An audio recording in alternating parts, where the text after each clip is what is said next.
Now, students, now we'll move to the next topic under the sources of short term finances. So, the heading is known as customer advances. It is also a popular method of the short term finances. So, customer advances, the word itself denotes that the customer will make advance to the firm for the requirement of goods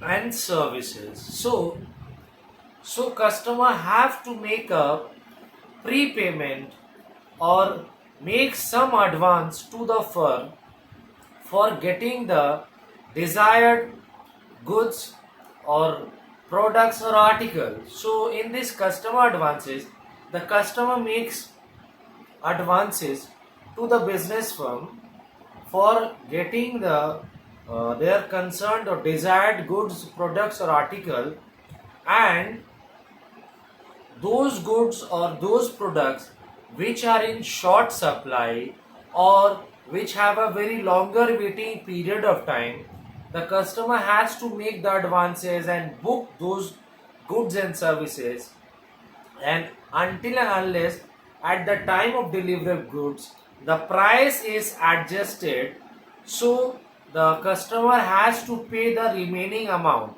and interest is also charged. A small interest or a nominal interest is charged on these products because these goods are in very short supply or a very longer waiting period of time, such as automobiles, telephone connection, etc.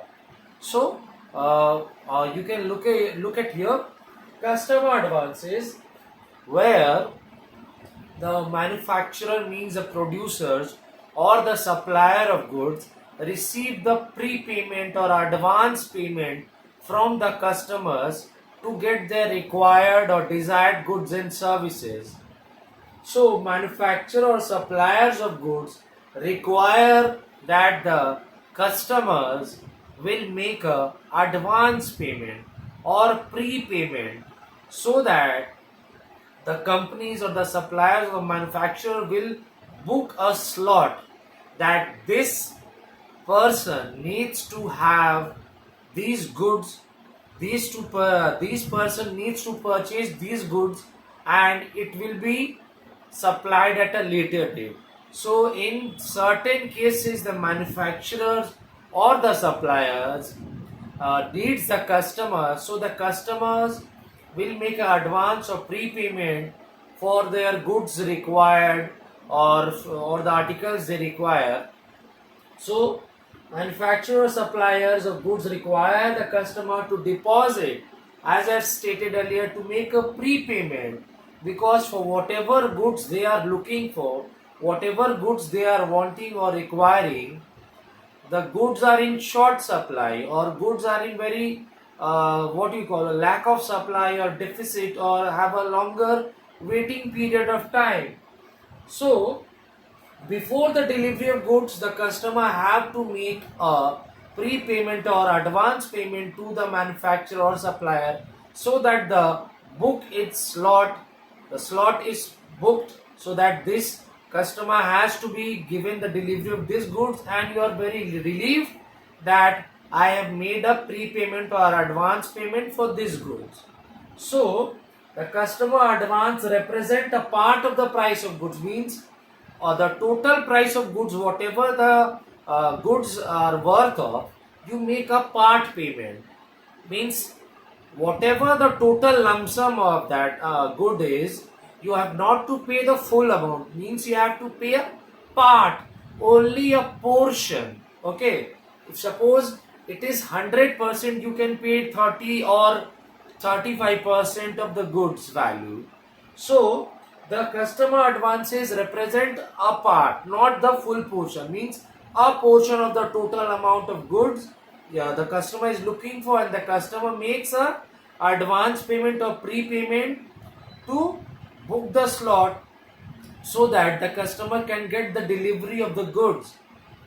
So the customer makes advance payments represents a part of the price of the goods ordered or booked by the customer, so that the customer can get the those required goods or articles which will be supplied at a later period of time, which will be specified uh, by the manufacturer or supplier at a later time. They will intimate and notify the customer that these day your goods will be delivered within this span of time. And the customer advances arrangement is used in case of products. It is not used, customer advances is not used in every sorts of product. This customer advances arrangement or scheme is applicable in those sorts of product which are in very short supply or which are having a very longer waiting period of time. So I hope the meaning is clear to you.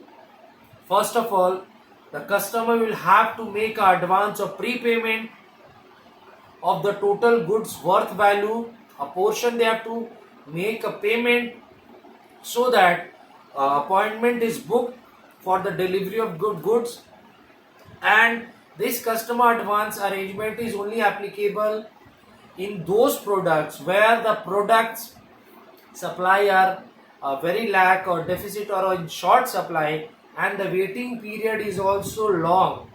So these customer advances is used in case of products which are in very short supply or which involve a very waiting period of delivery. Such as examples, I have already said automobiles means the four wheeler, two wheeler, etc. and all, and telephone connection, etc. And a nominal interest is charged uh, from the customer because the finance because it is consists a lot of processing fees and charges. So a nominal interest is paid on such advances, and at the time of the delivery of goods the price is adjusted, means whatever the customer has paid at the earlier for advance booking and the interest total combined, it will be deducted and the remaining amount will be have to paid by the customer so as to avail the delivery of goods. So it works like that.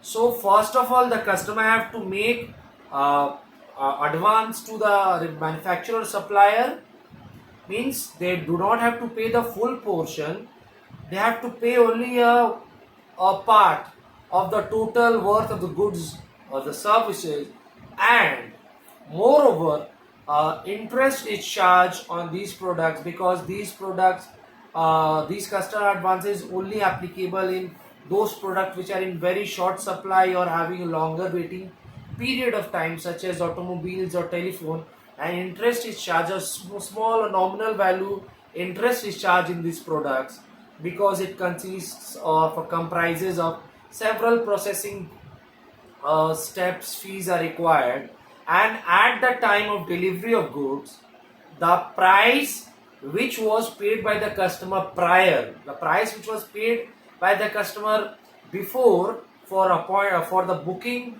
the goods, so it will be deducted, it will be adjusted, and the remaining balance of the goods or the article should be cleared, should be settled by the customer in order to take the delivery of the goods or articles. So a nominal interest is paid on such advance, and at the time which we were discussing, and at the time of delivery of the goods or the articles, the advance which was made by the customer prior or before, it will be adjusted against the price of articles.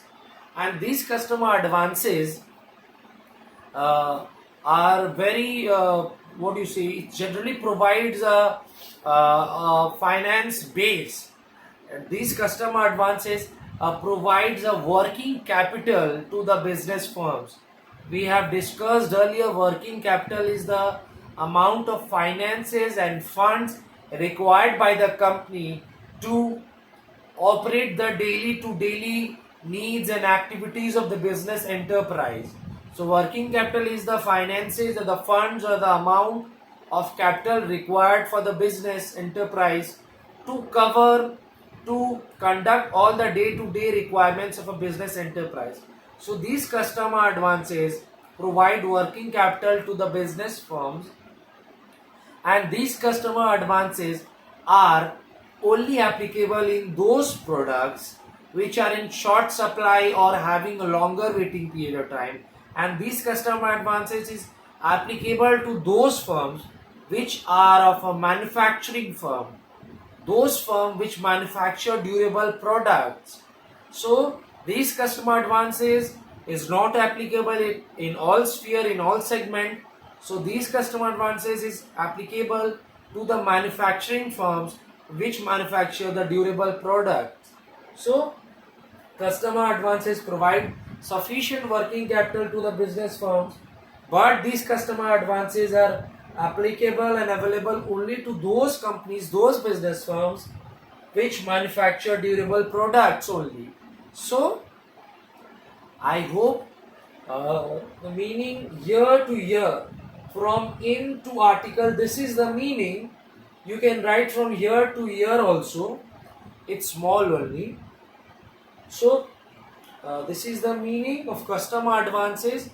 So all of you commerce students of class 12, you have to go through the meaning carefully, thoroughly. You have to watch the videos several times, thoroughly, numerous times, so as to catch and grasp the meaning, content, concept of it, so as to get the conceptual clarity. And moreover, all of you have the book, do refer to the book to catch the insight and meaning of the term. And as usual, you have to complete all your task, means the homework assignment task of chapter 1, 2 and 3. Write all the question and answers, short question and long questions from the exercises, and do complete all your tasks uh, very prior to the commencement of exam. And you know, all of you know that your exams are approaching, so prepare accordingly via referring scope and syllabus. And I hope we have done all the points, all the meaning, all the types, discussion, features, merits, demerits, whatever we have done. Just go through it, just stick to it, just read it, and get the concept clarity of it. And you don't have to go beyond the scope and beyond the syllabus. Just stick to the syllabus and scope and what we have covered, and just study and read all these things. And moreover, update your copies, because your copies will be submitted and that copies will be evaluated and assessed. So do it, and you can jot down these relevant key points and terms at your respective commerce company.